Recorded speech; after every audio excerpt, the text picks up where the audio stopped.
ഒടുവിൽ തീരുമാനമായിരിക്കുന്നു അമേരിക്കയിലെ H1B വിസയിൽ ആർക്കൊക്കെ ലോട്ടറി അടിക്കുമെന്ന്. ഇന്ത്യൻ വിദഗ്ധരെ മടക്കി വിടണം, കഴിവുള്ള IT വിദഗ്ധരെ അമേരിക്കയിലേക്ക് അടുപ്പിക്കരുത്, IT കമ്പനികൾ മൊത്തത്തിൽ പൂട്ടിക്കണം എന്നൊക്കെയാണ് ട്രംപിന്റെ മനസ്സിലിരിപ്പ്. വിദേശികളായ വിദഗ്ധ ജോലിക്കാർക്ക് US നൽകുന്ന H1B വിസയുടെ ഫീസ് $1,00,000 വർദ്ധിപ്പിച്ചത് സെപ്റ്റംബർ 21 പ്രാബല്യത്തിൽ വന്നത്. അന്നു മുതൽ ഇന്ന് വരെ അഭ്യൂഹങ്ങൾ തുടരുകയായിരുന്നു. ആരൊക്കെ വിസയ്ക്ക് പണം അടയ്ക്കണം, ആർക്കൊക്കെ അടയ്ക്കേണ്ട, പുതിയ വിസയ്ക്ക് മാത്രമാണോ അതോ നിലവിൽ H1B വിസ ഹോൾഡർമാർക്കും ഈ ഫീസ് ബാധകമാണോ എന്ന്. ഇപ്പോഴിത് എങ്ങനെയാണ് ഇത് അടയ്ക്കുന്നത്, ആർക്കൊക്കെ അടയ്ക്കേണ്ടി വരുമെന്നൊക്കെ US citizenship and immigration services മാർഗനിർദ്ദേശങ്ങൾ പുറപ്പെടുവിച്ചിരിക്കുന്നു. അതിന് 25 ഇങ്ങനെയാണ്: സെപ്റ്റംബർ 21 പുലർച്ചെ 12:01 ശേഷം വിസ തരം മാറ്റുന്നതിനോ വിസ വിവരങ്ങൾ അപ്ഡേറ്റ് ചെയ്യുന്നതിനോ താമസം നീട്ടുന്നതിനോ അപേക്ഷിക്കുന്ന ഇതിനകം തന്നെ US-ലുള്ള ആൾക്കാർക്ക് ഈ നിയമം ബാധകമല്ല. ആ വ്യക്തി പിന്നീട് US വിട്ട് അതേ അംഗീകൃത വിസയിൽ തിരിച്ചെത്തിയാൽ പുതിയ ഫീസ് അടയ്ക്കണ്ട. ബാക്കിയുള്ള എല്ലാവരും ഫീസ് അടയ്ക്കണം. $2,000 $5,000 ഇടയായിരുന്ന ഈ ഫീസ് കുത്തനെ $1,00,000 വർദ്ധിപ്പിച്ചത് H1B വിസയുടെ കനത്ത ഉപഭോക്താക്കളായ ഇന്ത്യക്ക് വലിയൊരു അടിയായിരുന്നു. 70% ഈ വിസ കൈവശം വച്ചിരിക്കുന്നവർ ഇന്ത്യക്കാരാണ്. അവർക്കൊക്കെ ഇനി ഇത് ബുദ്ധിമുട്ടാണ്. അതേസമയം വിസ ഫീസ് വർദ്ധിപ്പിച്ചെങ്കിലും ആർക്കൊക്കെയാണ് ബാധകമാകുക എന്നതിൽ തീരുമാനമായിരുന്നില്ല. ഇപ്പോഴാ തീരുമാനവുമായി. ഇന്ത്യൻ IT വിദഗ്ധർ, എഞ്ചിനീയർമാർ, അനലിസ്റ്റുകൾ എന്നിവർ അമേരിക്കൻ തൊഴിൽ വിപണിയിൽ പ്രവേശിക്കുന്നതിൽ ഒരു പ്രധാന മാർഗമായിരുന്നു H1B വിസ. ഫീസ് വർദ്ധിപ്പിച്ചത് ഇനി എന്താണ് സംഭവിക്കാൻ പോകുന്നത്? ഈ വിസ പ്രകാരം വരുന്ന ഇന്ത്യക്കാരുടെ എണ്ണത്തിൽ വലിയ ഇടിവുണ്ടാക്കും. ഒരു കമ്പനികളും $1,00,000 വരെ അടച്ച് ഒരു ഇന്ത്യൻ വിദഗ്ധനെയും അങ്ങോട്ട് കൊണ്ടുവരാൻ ശ്രമിക്കില്ല.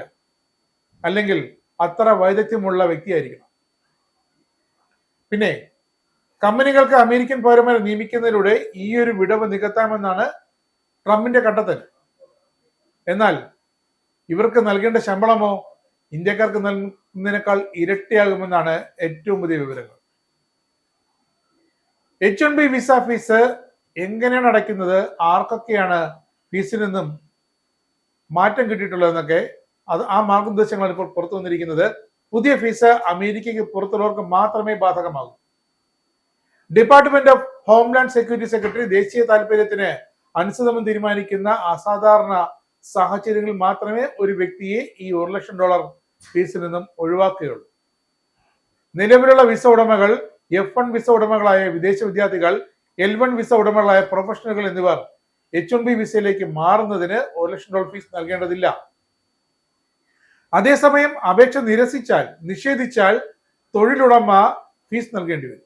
ഒരാൾക്ക് നിലവിൽ സാധുവായ വിസ ഇല്ലെങ്കിൽ അല്ലെങ്കിൽ വിസ സ്റ്റാറ്റസ് മാറ്റാനുള്ള അഭ്യർത്ഥന അംഗീകരിക്കുന്നതിന് മുമ്പ് ആ വ്യക്തി US വിട്ടുപോയാൽ അവർ പുതിയ H1B വിസയ്ക്ക് ഫീസ് നൽകേണ്ടി വരും.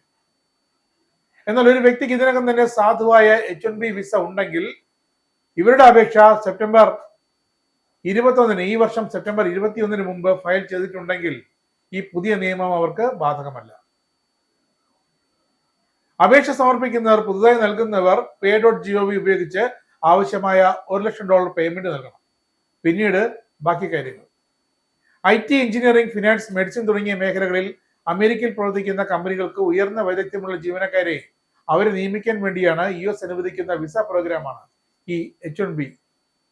കമ്പനി സ്പോൺസർ ചെയ്യുന്ന വിഷയമാണ്. അതുകൊണ്ട് തന്നെ അതത് കമ്പനികളാണ് ഇതിന്റെ പണം അടയ്ക്കേണ്ടത്. ഈ തുക $2,000 മുതൽ $5,000 നിന്നും $1,00,000 വരെ ആക്കി വർദ്ധിപ്പിച്ചതിന് പിന്നിൽ അമേരിക്കൻ ഭരണകൂടത്തിന് ചില ലക്ഷ്യങ്ങളൊക്കെ ഉണ്ട്. H1B വിസയ്ക്കെതിരെ ട്രംപിന്റെ പ്രചാരണ കാലത്ത് അമേരിക്കൻ പൗരന്മാർക്കിടയിൽ വലുതോതിൽ വികാരം ഉയർന്നിരുന്ന ഒരു വിഭാഗത്തിൽ ഈ വിസ അധികം നൽകരുത്, അത് കുടിയേറ്റക്കാരെ ഇങ്ങോട്ട് കൊണ്ടുവരുന്നതിന് തുല്യമാകും, അമേരിക്കക്കാരായ IT വിദഗ്ധരെ കൂടുതൽ പ്രോത്സാഹിപ്പിക്കണം എന്നൊക്കെ പറയും.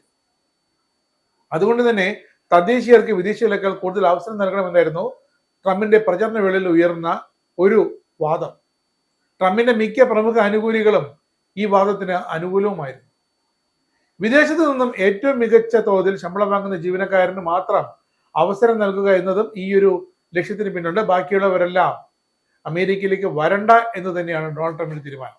അതുകൊണ്ട് തന്നെയാണ് ഇപ്പോൾ ഈ വിസ US സിറ്റിസൺഷിപ്പ് ഡിപ്പാർട്ട്മെന്റ് ഇത്തരം H1B വിസ നൽകുന്നതിൽ ആർക്കൊക്കെ ഫീസ് അടയ്ക്കണം, ആർക്കൊക്കെ ഫീസ് അടയ്ക്കേണ്ടത്? 2025 സെപ്റ്റംബർ 21 മുതൽ അപേക്ഷിച്ചവർക്കെല്ലാം ഇതേ ഫീസ് പുതുതായി വിസ നേടിയെടുക്കാൻ അടയ്ക്കേണ്ടി വരും.